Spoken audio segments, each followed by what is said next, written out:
Welcome to today's Explainer. We are jumping straight into part 2 of an incredible 8-part tutorial from Virtualization Options LLC. They're a Colorado-based tech research, education, and advisory group. Now, if you're a system administrator or working in technical support and you already know your way around IPv4, but you are suddenly tasked with supporting your organization's migration to IPv6, well, you're in exactly the right place.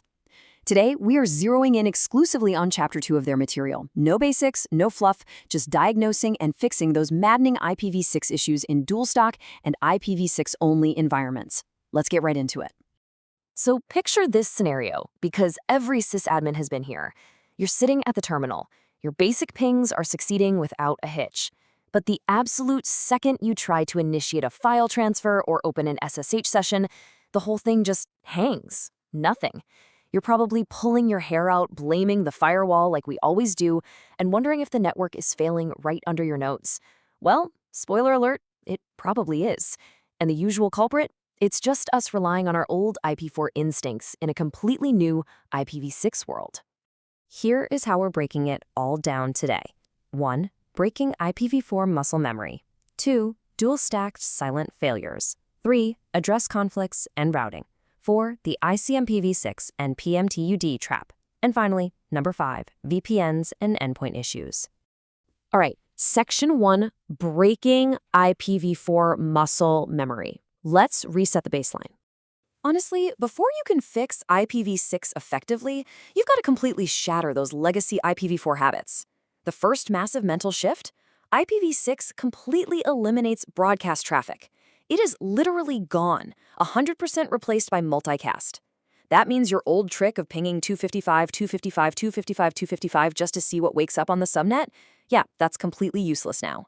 We have to pivot our entire troubleshooting mindset to understanding multicast group behavior instead. Another huge difference is how we actually handle interfaces.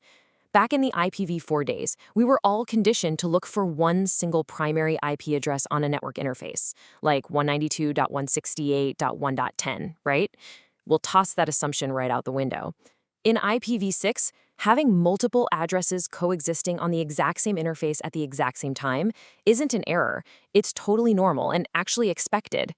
You will typically see a link local address starting with FE80 alongside your global unicast addresses and even temporary privacy addresses, all just living together harmoniously. So when you pull up your interface config, don't panic and try to troubleshoot this stack of addresses as a glitch, unless, of course, specific addresses you're expecting are completely missing. Moving right along to Section 2, dual stack silent failures. We really need to talk about what's happening in the dual-stack networks that most of us are running in production right now. Why do things look perfectly fine on the surface when they're actually failing behind the scenes? Well, it usually comes down to a mechanism hilariously named happy eyeballs, which is formally defined in RFC 8305. Basically, modern browsers really prefer IPv6 and will aggressively try to use it first. But if that IPv6 path is broken, the browser institutes a 250 millisecond delay before it gives up and falls back to IPv4.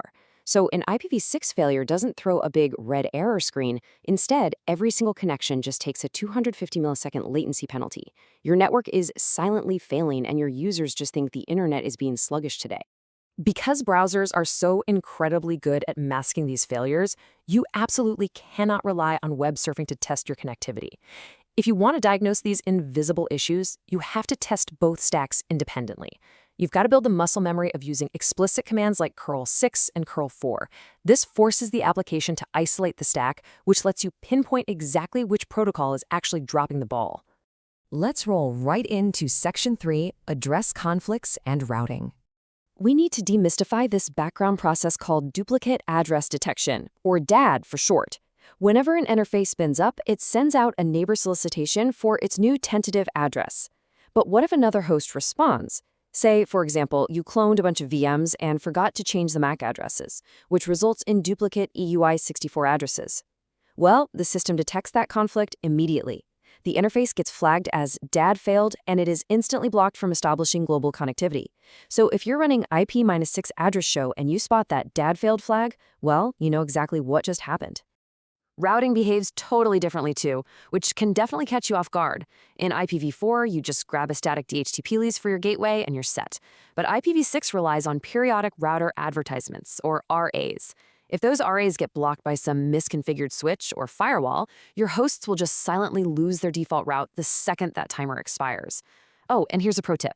Always keep an eye out for a router sending an RA with a lifetime of 0. That's not a glitch, that is an explicit command telling clients to immediately stop using it as a gateway.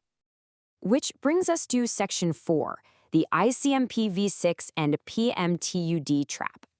This right here is the trap that catches even the most seasoned network engineers. Think back to that classic symptom we talked about at the start. Small packets fly through perfectly. Your basic ICMP pings look totally fine. But the second you try a large transfer, like an SSH session, loading a bulky HTTPS page, or a file copy, it just stalls out right after the TCP handshake. To an untrained eye, this looks like a random app hanging or a server issue. But actually, it is a pure network layer failure. What you're seeing is a path MTU discovery, or PMTUD, black hole. Here's the deal. In IPv6, routers do not fragment packets, period. If a huge packet hits a router that has a smaller MTU on the next link, the router just drops the packet entirely. It then generates an ICMP v6 type 2 packet too big message and sends it back to the original sender to say, hey, scale it down. The failure happens when an overzealous firewall blocks that return message. The sender never learns about the size limit, keeps blindly firing huge packets into the void, and the connection just silently hangs forever. So if you remember only one single golden rule from today's explainer, let it be this: never, ever block ICMP v6 entirely. I know, back in the IPv4 days, it was a super common security practice to just drop all ICMP traffic so you could stay hidden. But in IPv6, ICMP v6 is not some optional bell or whistle. It is the fundamental core of how the protocol operates. If you block it, you will completely break your network. No question. This cheat sheet is definitely worth saving. There are a few specific ICMPv6 types that are absolutely non-negotiable. Type 1, Type 2, Type 3, and the entire block from 133 through 137, these must be permitted inbound on all your firewalls. That Type 2 message is the one critical for the path MTU discovery we literally just talked about. And those 130 series types, they run the neighbor discovery protocol, which entirely replaces ARP. Without those, your host literally cannot find its router or resolve any local addresses. It's dead in the water. Finally, Section 5, VPNs and endpoint issues. As we look at edge cases and tunnels, we have to talk about the middle box problem. Devices like hardware load balancers, older firewalls, or WAN optimizers, they have this really bad habit of aggressively dropping IPv6 packets if they contain unexpected extension headers. This means perfectly legitimate traffic will just silently vanish. So when you're hunting down a mysterious IPv6 drop, you absolutely have to fire up Wireshark, capture the raw traffic, and inspect those extension headers yourself. You're looking to see if some middle box is just silently assassinating your packets. Let's hit a rapid-fire list of actionable fixes to lock down those endpoints. First up, VPNs. Make sure you are pushing a default route for IPv6, that's /0, to prevent those dangerous split tunnel leaks that totally bypass your corporate security.